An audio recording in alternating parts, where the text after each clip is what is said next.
My insane mother-in-law faked a health scare so we would cancel our honeymoon. We had to go home over a week early because she is crazy and crazy jealous and couldn't handle her son having a good time without her. I love my husband so much, but my mother-in-law drives me absolutely nuts. Their relationship is honestly gross. She uses him as an emotional crutch and calls him like 100 times a day about literally everything and always makes him solve her problems or listen to her talk about nonsense. She got so mad at me when she asked to join us on our honeymoon and I said no. She was shocked and could barely talk when I said we were actually really excited about having 2 weeks of alone time after a year of intense work and stressful wedding planning. Then she got super angry and mean. She even went so far as to bring it up multiple times at different family dinners and gatherings and paint me like the bad guy. So we were finally alone on our first couple days of our honeymoon in Mexico, and it was great except she was still calling constantly. I finally said, "Babe, do you think you could leave your phone in the room or maybe not answer all of the calls from your mom? I feel like you're on your phone so much with her and I want to spend quality time with you." He agreed, but that somehow got her riled up and she started calling even more and texting constantly asking where he was and why he wasn't calling her back. I think he felt super bad so he didn't tell her the truth and just said like we are really busy and having a really good time and we couldn't have our phone out for the activities or in the pool and stuff. That was day 2.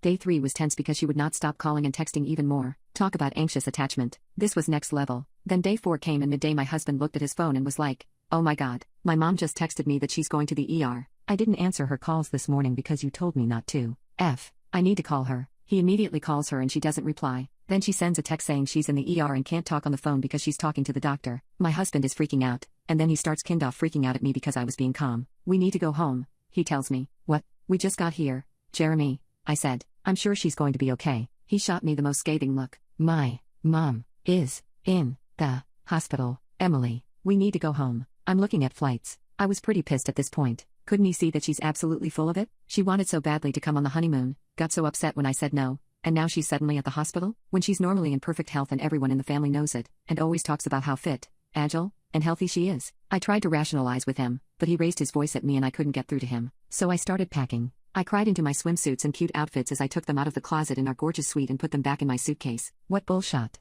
She had better be really effing sick, is what I was thinking. We flew home that night on a red-eye and immediately went to go see his mom in the morning, who was at home, by the way, and not in the hospital. She acted all sick and frail and talked in a really quiet voice when we got there, like she had no energy and could barely move. She said she was having chest pain and was constantly dizzy and felt weak and like she couldn't breathe. My husband was all over her playing caretaker, and I tried to stay out of the way because I was pretty sure you could read my face and what it was saying was, bullshit, bullshit, bullshit. We were there literally all day and all I could think about was how we were supposed to be doing ziplining and having fun honeymoon intimacy and eating delicious food from room service, and instead I was sitting on a couch at my mother-in-law's house eating random things I found in her pantry. When it was nighttime, my husband was insisting that she come home with us so that we could watch her in case anything happened overnight. "Oh, I think I'll be okay, sweetie," she said in her quiet fake sick voice. "You go home and rest and come back tomorrow. I'll call you if I need anything in the night." He didn't like that but she insisted so we went home. The next day, we were both going to go over there, but first he decided to go pick up some medication for her across town. At the last minute, he had me go pick up some soup and stuff for her and asked